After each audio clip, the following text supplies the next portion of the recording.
The 3 best balance exercises for seniors.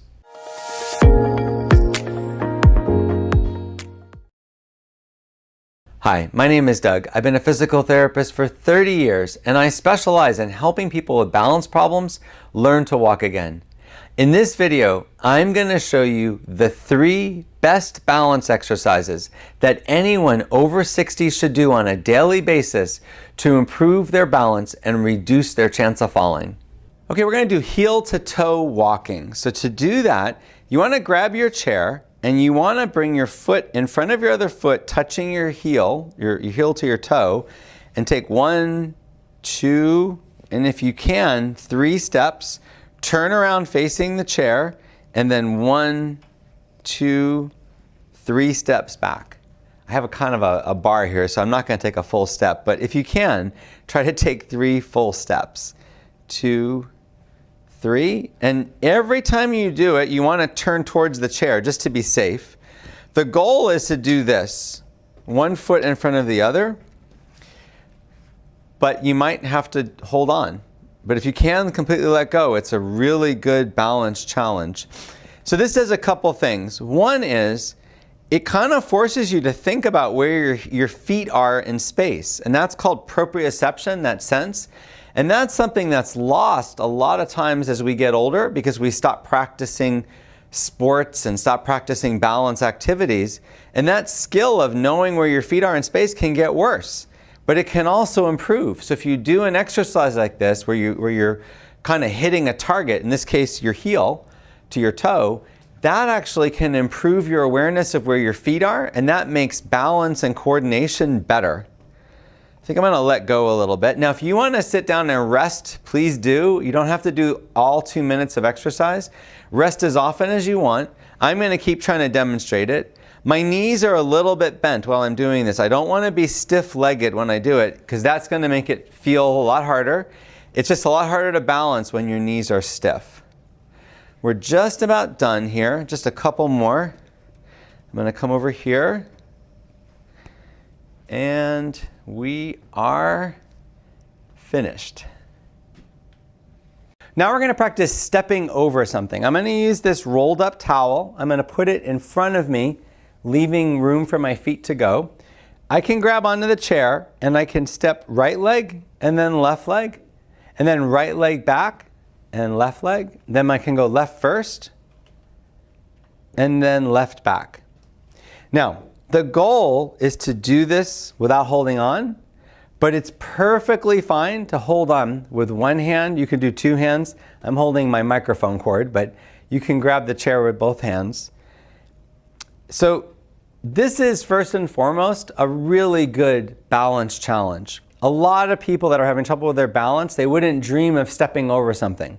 So this gives you a safe way to practice it because you do want that ability to step over things. Who knows what's in your way when you're walking? And even just stepping onto a curb or a stair, you need this ability. But so many people are really afraid of falling and afraid of doing this. So this gives you a chance to practice it with a chair in front. And because I'm using a towel, in case I miss and I end up stepping on the towel, it's not going to really cause me to fall. Now if I'm trying to step over something taller like a book or a step, that's a little bit more dangerous because then I could stumble on it and it could trip me up. I do have a chair behind me just in case I need to sit down. At any point, if you want to rest during this, you can. This is a kind of a cardiac exercise too because I'm stepping forward and backward as I'm doing this. You do want to keep practicing shifting your weight as you bring your foot forward, but because you're lifting it, you kind of have no choice but to have a good weight shift. We're almost done with this exercise, just a couple more repetitions. Just about done here. And that's it.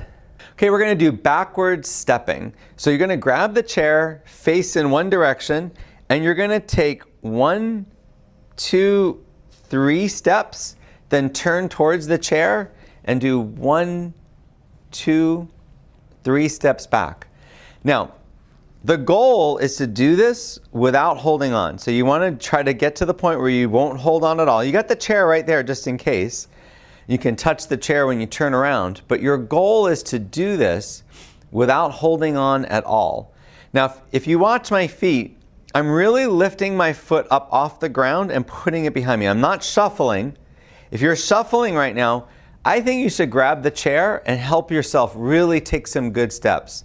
You know, if you keep shuffling, you're practicing that, and your brain starts to think that's the normal way to walk. And it is not the normal way to walk, and it definitely leads to falls. So this is an opportunity for you to practice doing it correctly. So I'm picking my foot up and putting my foot behind me. Now, a lot of people are going to think to themselves or say to me, I don't ever walk backwards. Why do I need to practice that? So whenever you walk forward, believe it or not, you are walking backwards as you walk forward, because you always have to be ready to unweight your foot just in case. Say you step on something too soft or you encounter something raised. We're backing up all the time in a sense as we're walking forward. But also when you're getting ready in the morning, when you're cooking, when you're getting out of bed, going to the bathroom, taking a shower, everybody steps backwards a little bit. But if you never practice it, it becomes so difficult that it can actually cause you to fall. So practicing it like this can be really beneficial. Okay, so we're just going to keep going. If you need to rest at any point, you can. And also the goal is to be like this, where you're not holding on, and stop. I hope you found this video helpful. Click the subscribe button if you want to see more videos like this. Here's a new course that can help anyone regain their balance. This program includes 30 different workouts, one a day for 30 days, that will help anyone who has problems with their walking, their balance, and their stability not only improve their balance and their strength, but improve their walking.